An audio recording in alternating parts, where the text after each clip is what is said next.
Bless up Electroculture family. Today we're out here doing an installation. We don't grow a lot of stuff in planter boxes or raised beds here on the farm. We plant everything pretty much in the ground. But my wife is planting some rosemaries and then some lavenders over there.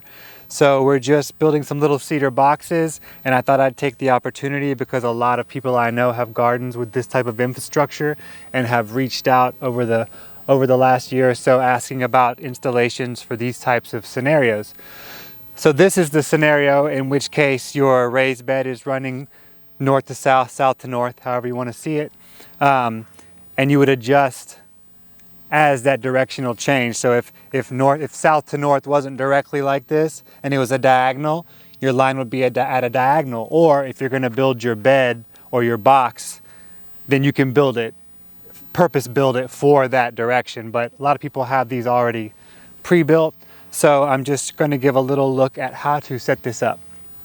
I'm using a CW3 just because it is a low elevation mount antenna and it works perfectly for this installation. We're using a copper ground rod, an old copper ground rod that's an 8-foot ground rod driven in about 1.5 feet. So it's up about 6.5 feet or so out of the ground, and a little PVC insulator that the CW3 is metal strapped to. And then we're going to use some 10 gauge stranded copper, insulated copper wire that will go from the antenna to the point of the ground wire. And our ground wire is galvanized steel, as always. And I've pre-straightened it by putting it in a vise and just pulling it with a drill and twisting it a bit to make it easy to work with and nice and straight. And then this is our point of termination here, this 90-degree angle that will go at our most northern point of the box, which is down there. So I would work this installation backwards. I have my little trench here. We're going to be backfilling this with another 8 inches of medium, so the trench doesn't have to be as deep. The trench here is about 8 inches deep, so our maximum depth here will be about 16 inches once the medium is built up to the surface level of the box. So I would start at my most northern point and insert that point of termination. And you can use a little stick or whatever. I'm able to press it down pretty well here. You can use something if you'd like. Anyway, that's in there really well. And you can just lay this out just like you would for a field application. So it's in our trench nicely. Here's the end of the bare 12.5 gauge.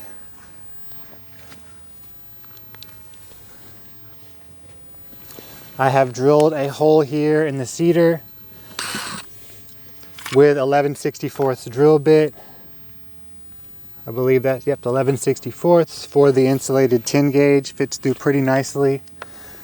And you want the wire going through here to be insulated. So if you wanted to go all the way through with just this, that's fine. You would just want a shrink tube or a point of insulation here where it's going to touch the wood, because the wood is conductive when it's wet. So I'm going to feed the this is a point where I'm going to meet it in the middle.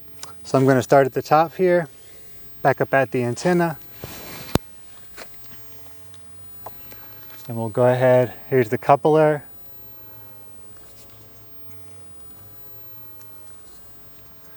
We'll just tighten this down.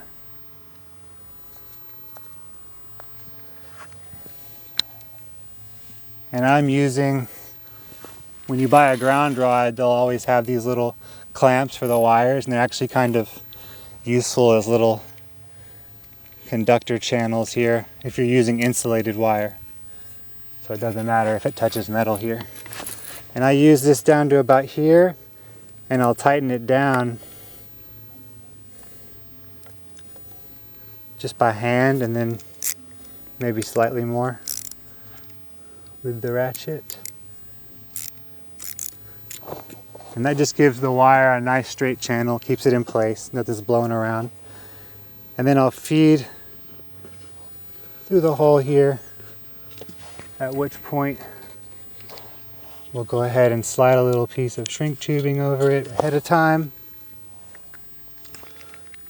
With another brass coupler. One side goes in here. One side will go in here.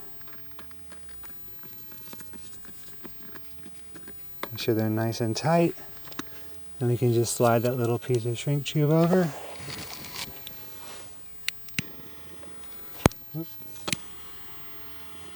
Heat it up a bit.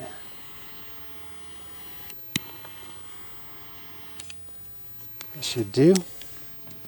And then we'll simply backfill all this soil here, and then we'll build up with more medium and compost here. And then as you can see, we can now use a compass and we can get our telluric rod directed exactly south. And that pretty much wraps up a very quick installation doing a raised bed box or a box container garden. Much love and many blessings to you all.